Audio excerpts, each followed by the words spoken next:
October 22nd, 2025. Today, I think I might extend the thinking about planning and whatnot. As I was walking, I was thinking about how the benefits of planning, but I was thinking about how it relates to creative endeavors. And this is the thought that came to me today. The scaffolding of good planning allows for clean creativity and improvisation. What that means to me is, I think, and in my statement there, I said the scaffolding of good planning, but I think it also kind of relates to practice or repetition as well. And the example that comes to mind is how in music, when we learn a song, we play it over and over to try to learn the notes.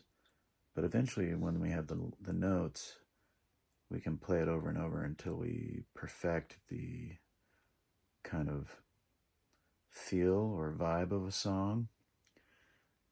And then, if we go beyond that, we do it enough to where we then are enabled to kind of improvise and be creative within that framework, within the structure of the song. I think this is something that we can apply to many other things, though. It's not just a musical concept. And what else was I wasn't thinking of it in the musical context when I was walking today. I'm not actually remembering the context. But I think it's interesting because what it does is it takes it kind of shows maybe a progression of how things can kind of happen when we want to build a habit or create something or make plans, as I've kind of talked about in the recent vlogs, where, and this might be kind of true of life in general, where you have kind of this blob of chaos, this kind of nebulous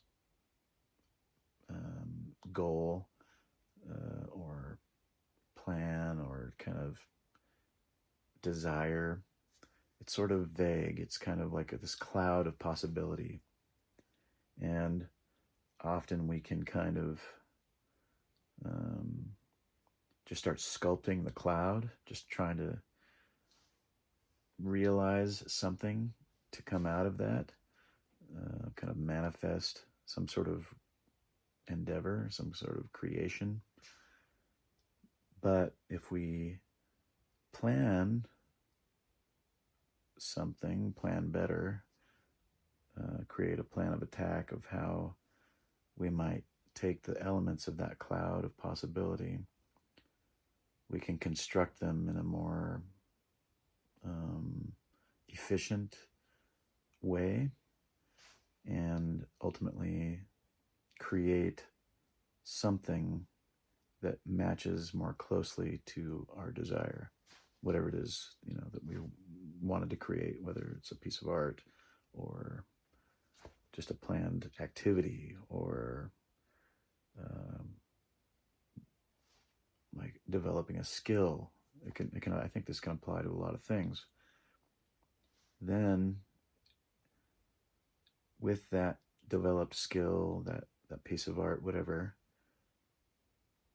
if it has a repetition to it, we can kind of go to that next level where we can play with that in a creative way. And it sort of can become vague and nebulous and chaotic again, but now kind of living on the structure of what it became at one point, it gains the benefits of that structure and expresses the character of our creativity in that sense. I think this probably all sounds very, I'm sure this is difficult to understand for a lot of people, what I'm talking about. Or maybe I'm not explaining it extremely clearly, but it is kind of a challenging concept for sure. That is, anyway, let me reiterate my initial thought. The scaffolding of good planning allows for clean creativity and improvisation. So there we have it. I think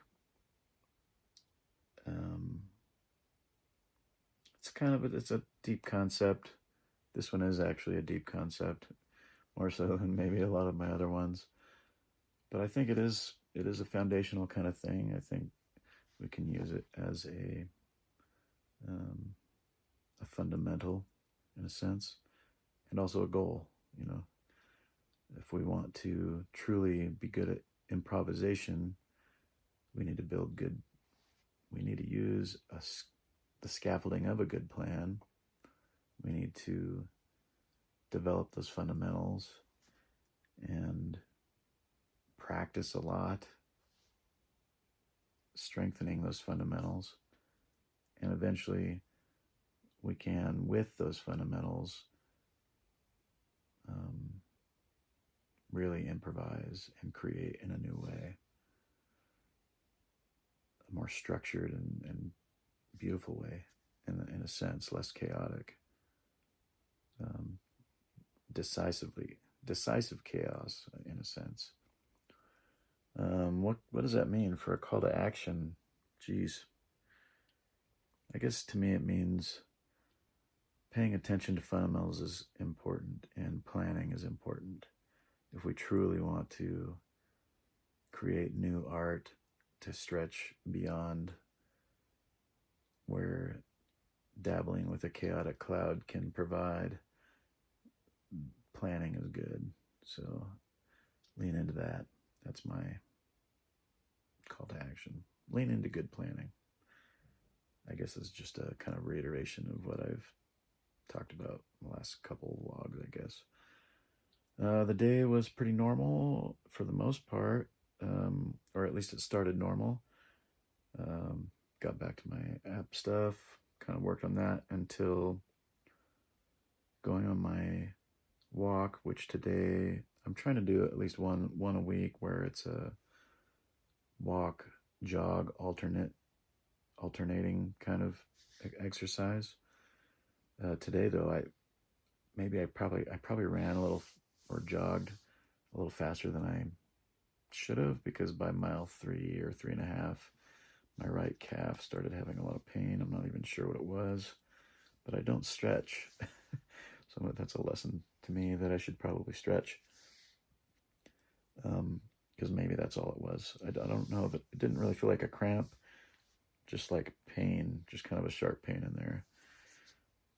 So I walked the rest of the way. I went about 5.5 miles total. So I'm still achieving that 5 mile a day kind of pace or goal, which is good. Shortly after that, I headed to Boyd's for a rubber cutting party. This is something that will only be recognized by those who play table tennis, and by rubber unique to each side of their paddle. And it's not super common, so that's why we made a party out of it. Plus, it's brand new rubber type for Boyd, and for me, actually. So it was fun to just kind of head up there, hang out, get our rubber cut onto our paddles, put that together. We didn't get to play at all. That wasn't really the purpose. And then we went out to dinner. Kind of had to hit some old Red Robin. That's something it's a classic old favorite of ours. It was delicious as always. Great experience. We don't do that a lot. I always do it on my birthdays, but I feel like I only hit Red Robin maybe, I don't know, 2 or 3 times a year maybe, if that. Something like that. So it's always good. Other than that, came home, I worked on my app stuff. And then, I also started working on some graphic stuff that for the upcoming event. Uh, just edit or revisional type stuff, nothing too complicated.